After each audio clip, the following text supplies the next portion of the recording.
Kalau Anda tidak menerima, atau Anda tahu Anda dalam jeratan hutang tapi belum menerima, Anda akan banyak orang yang sudah terjebak hutang, PD-nya hilang. Lupakan itu. Anda punya kemampuan. Anda dipercaya orang.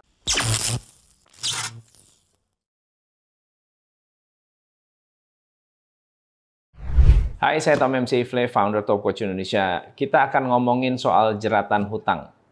Hari ini saya mendapatkan sebuah message. Jadi beritanya, salam Mas, saya sering dengar motivator dari Mas Tom. Sekarang saya sedang terlilit utang, padahal bisnis saya walaupun masih UKM lagi berjalan bagus. Bagaimana Mas saya bisa keluar dari jeratan hutang ini supaya bisa fokus dengan bisnis saya lagi dan membantu banyak orang, terutama saya bisa merekrut orang yang membutuhkan pekerjaan. Mohon arahannya. Pertama-tama, ya saya mengucapkan selamat karena bisnis Anda masih bagus. Tapi saya ingin memberikan teman-teman yang hari ini mengalami masalah dengan jeratan hutang. Ada 10 hal yang harus Anda lakukan. Langkah pertama adalah menerima. Menerima bahwa Anda sedang berada dalam jeratan hutang. Banyak orang tahu tapi belum menerima. Tanda-tandanya tahu adalah saya tahu saya dapat jeratan hutang, tapi gaya hidupnya masih sama, pola pikirnya masih sama, cara kerjanya masih sama. Dia tahu, tapi belum menerima. Nah, dengan Anda menerima, mungkin menyakitkan, tapi di sana Anda akan berani bertindak. Orang yang belum menerima, misalnya contoh ya, Anda punya hutang ke KPR. Contohnya ya, sekarang Anda nggak bisa bayar. Kalau Anda tidak menerima, atau Anda tahu Anda dalam jeratan hutang tapi belum menerima, Anda akan memaksakan sedemikian rupa untuk bisa membayar hutang walaupun tidak mampu. Caranya adalah dengan pinjam hutang tempat lain lalu untuk nutup. Utang lagi di tempat lain, ditutupin. Utang lagi di tempat lain untuk menutupi. Karena Anda tidak menerima bahwa Anda sebetulnya tidak mampu membayar. Tapi orang yang mau menerima akan mengatakan bahwa saya hadapi ke bank, dan katakan saya nggak mampu. Ayo diputuskan bersama. Apakah harus dilikuidasi rumahnya? Atau Anda melakukan hal yang lebih ekstrim lagi. Ya, Anda jual langsung rumahnya keluar, jangan tunggu dilelang. Jadi Anda bisa mendapatkan nilai yang lebih tinggi daripada nilai lelang. Lalu Anda lunasi. Anda langsung bebas dari hutang. Oke? Yang kedua, merubah gaya hidup. Orang yang tidak menerima, gaya hidupnya masih sama. Kalau Anda sudah menerima, Anda pasti akan berpikir gimana caranya untuk memiliki gaya hidup yang lebih sederhana, yang lebih efisien, dan bisa lebih banyak berhemat. Yang ketiga adalah memaafkan diri sendiri. Saya pernah berada di titik di mana punya 11 kartu kredit, lalu keluar dari pekerjaan, dan terjebak hutang. Ya, istri saya yang hari ini pas jadian nih, yang saya share ke beliau adalah berapa banyak utang-utang saya di luar sana. Jadi bukan berapa banyak aset saya, tapi berapa banyak hutang-hutang yang saya miliki. Ya, kalau dia menerima saya, dia menerima juga hutang-hutang saya, dan saya sampaikan bahwa saya bertanggung jawab. Nah, yang menarik adalah kalau kita menghakimi diri kita sendiri, kita mengatakan bahwa aduh gue bego, aduh gue begini, aduh kenapa saya begitu, aduh coba saya jangan begitu, coba saya begini, coba saya... Penyesalan demi penyesalan tidak akan menyelesaikan masalah. Tapi Anda memaafkan diri Anda sendiri dan belajar dari kesalahan supaya Anda bisa tambah pinter. Yang keempat, Anda harus keluar dari jebakan mental miskin. Jebakan mental miskin adalah jebakan yang menyebabkan Anda tidak bisa sukses atau kaya. Salah satunya adalah pengen cepat kaya. Orang miskin karena nggak punya uang, karena merasa nggak punya, dia pengen punya banyak dalam waktu yang cepat. Orang yang mentalnya kaya, dia tidak takut kehilangan, teman-teman. Peluang, kekayaan uang itu seperti bis malam. Hari ini Anda kelewatan nih, besok ada lagi. Anda mau beli tas mahal, mau beli mobil mahal, mau beli Lamborghini, nggak bakal. Lamborghini kehabisan, nggak bakal. Percaya saya. Walaupun waktu itu ceritanya ada motor Harley Davidson, limited edition, ulang tahun ke-100 Harley Davidson. Dia bilang, wah ini kalau tidak ada, kalau tidak dibeli ini terbatas. Saya bilang, nggak usah khawatir. Akan ada ulang tahun ke-110. Akan ada ulang tahun ke-200. Akan ada lagi. Kayak bis malam.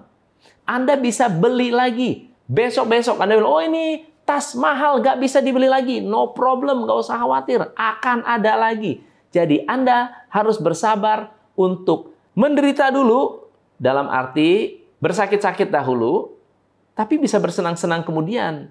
Bukan bersenang-senang dahulu, mati kemudian.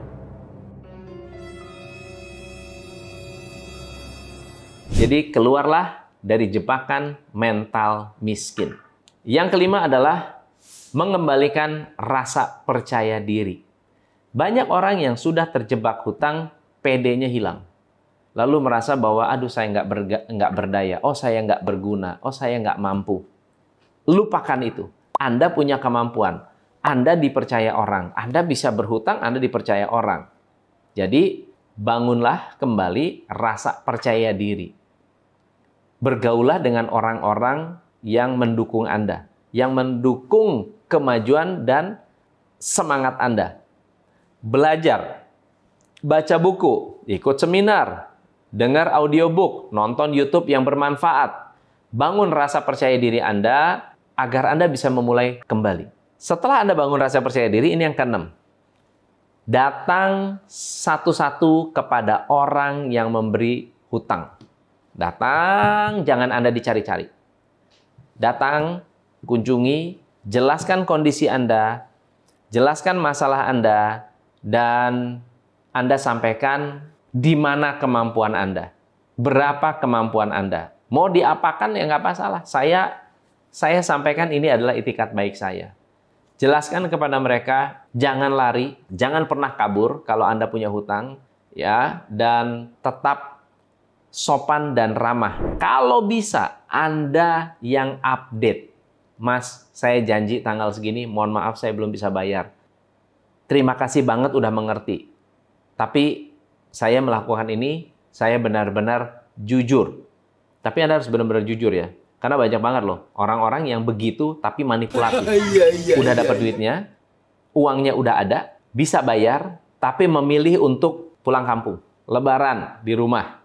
Beli baju, bayar utang nggak bisa, beli baju bisa, beli motor baru bisa, beli tiket pesawat bisa, jalan-jalan bisa, liburan bisa, bayar utang nggak bisa. Itu akan bikin orang sakit hati.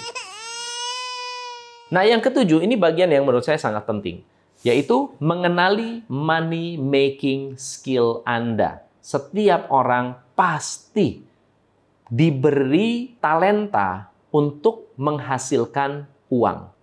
Apakah Anda bisa menghasilkan uang karena Anda adalah networker yang baik, orang yang bisa menjadi maklar?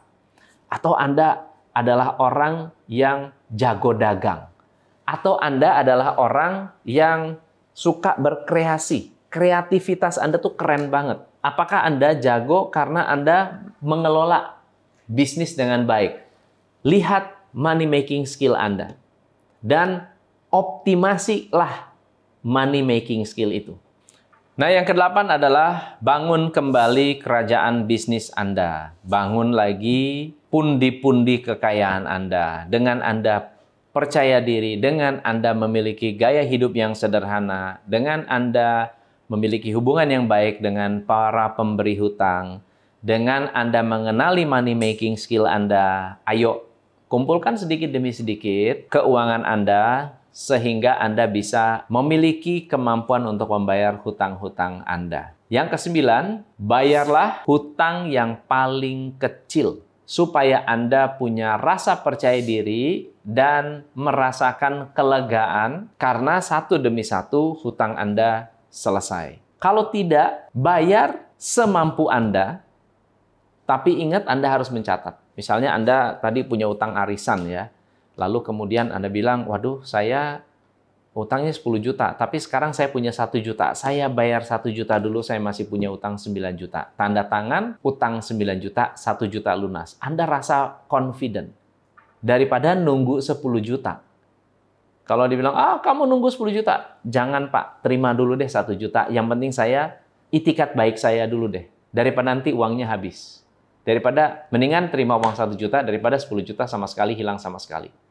Jadi Anda berikan rasa percaya kepada orang yang memberikan Anda hutang, dan satu demi satu lama-lama akan selesai. Dan yang ke-10 adalah belajar dari kesalahan. Apa sih yang membuat Anda mengambil keputusan yang salah seperti ini? Kalau bisnis Anda masih bagus, bisnis Anda masih berjalan, lebih bagus artinya Anda bisa mengumpulkan uang dari bisnis dan Anda sisihkan sedikit demi sedikit untuk membayar hutang-hutang Anda. Kalau dari kasus yang saya dengar, Anda punya hutang arisan, tetapi Anda punya bisnis yang sedang berjalan, menurut saya sangat oke. Artinya Anda sebetulnya punya kemampuan, hanya masalahnya Anda mau atau tidak mau nih bayar hutangnya. Karena menyelesaikan masalah hutang tidak dimulai dari berapa besar kemampuan Anda, tetapi seberapa besar niat baik Anda untuk menyelesaikan hutang piutang ini. Semoga bermanfaat. Saya Tom MC Ifle, salam pencerahan.